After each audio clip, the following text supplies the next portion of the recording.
Fast forwarding a little bit now to the end of the second game. You've met up with Balazar in the alleyway. You fought that gelatinous cube, the big jelly monster. You pushed it back into the sewers, and you go to the Lucky Llama proprietor, Dundeek the dwarf.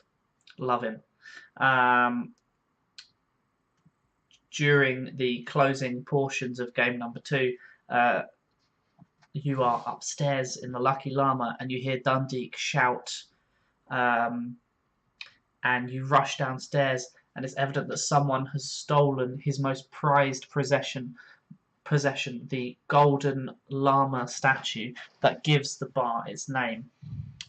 You rush out into the street, try and chase down this thief. Liana runs on the rooftops, which is great, until she falls off and lands in some fish market.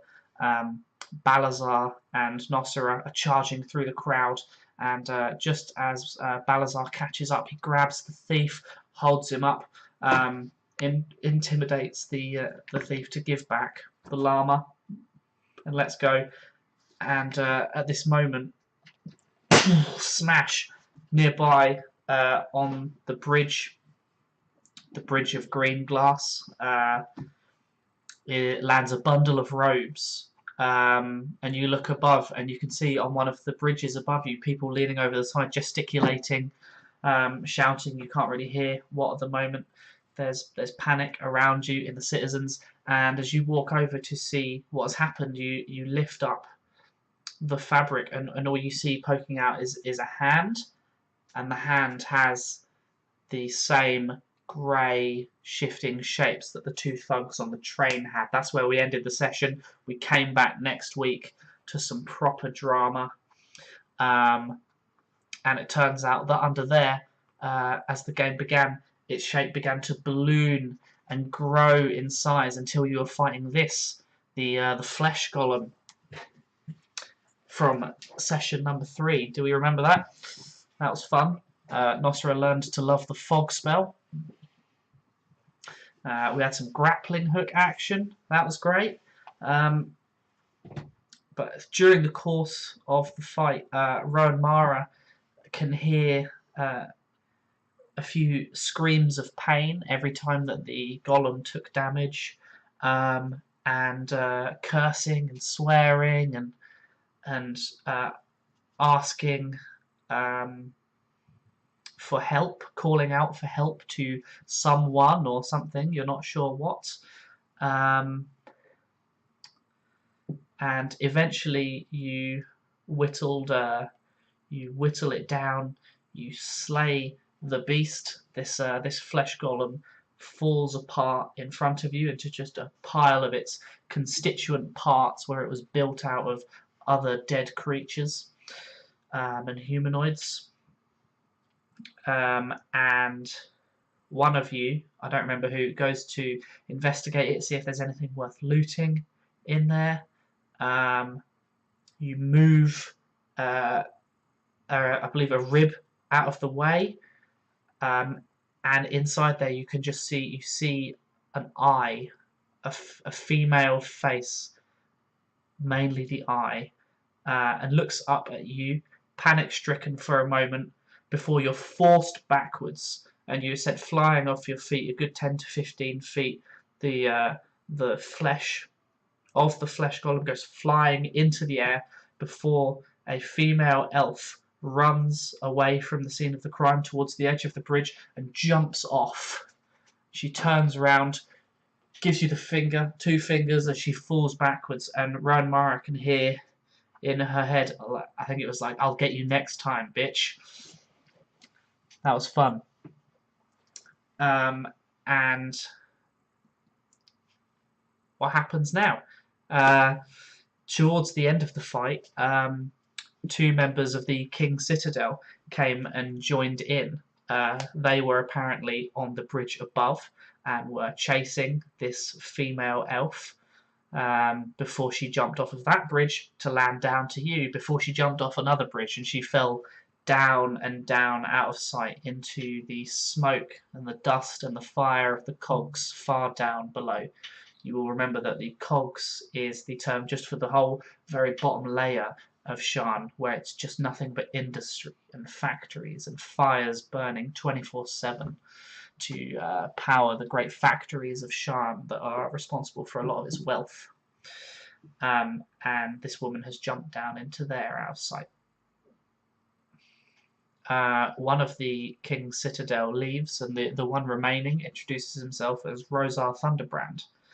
And he offers to buy you all a drink, and to discuss what happens, gather some witness statements. So you return to the Lucky Llama to talk things over. He tells you that he was chasing an individual known as Ivona, and that she comes from Precarious. Now, you agree to help investigate, and you head to go down there. First, you stop off at some shops. You go see Sand, the owner of the magic shop, who is not very impressed with Fang. He identifies the potions you had as gentle repose.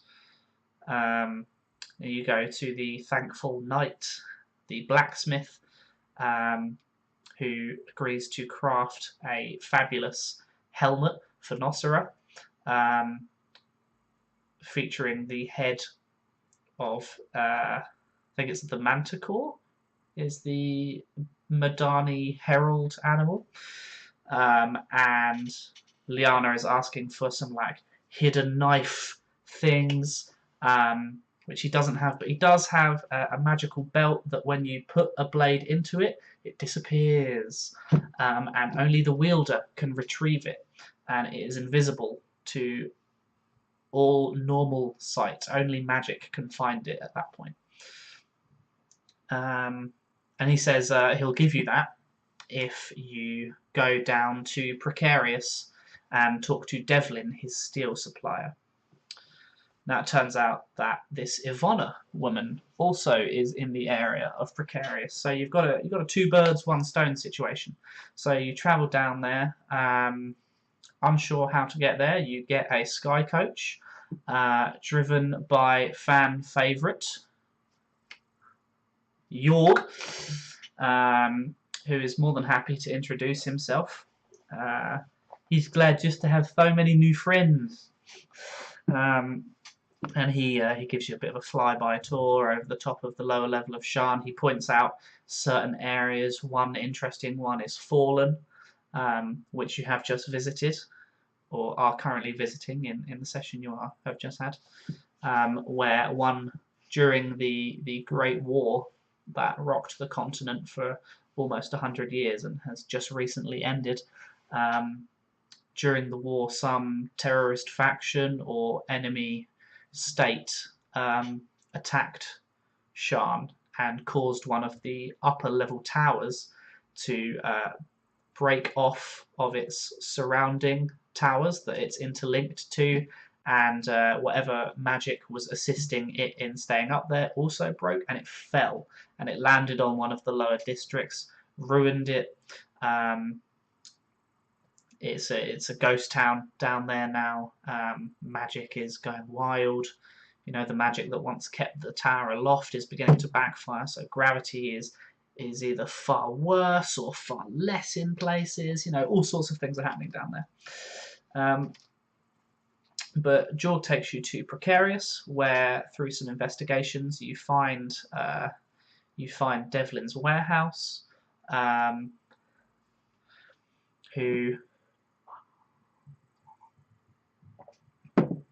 you manage to arrange a meeting through a local gang member. Barry and Balazar arrange this meeting. They're told to come alone at 8 o'clock, I believe, warehouse 5. You find this warehouse beforehand, you do some reconnaissance.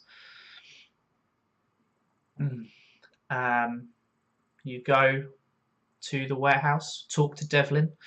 On the way, you meet his employee Vec, female warforged, who who is sort of in charge of the day-to-day running of this warehouse, and he's really laying into her at the time, beating her up in front of all his other employees, making an example of her. Um, you He stops when he sees you enter. You enter into his office for some discussions, and he tells you that he would love to give Richard, the owner of the Thankful Night, the best steel that he has. However, a local powerful figure by the name of Ivana is taking it for herself, and he implies that she is forcing Devlin to do it. Um, And so he says that if you can somehow persuade Ivana to stop or otherwise handle the situation, then he will uh, return to sending that good steel to Richard. Um, so all roads lead to Rome, Ivana, same thing. And find out next time how that goes down.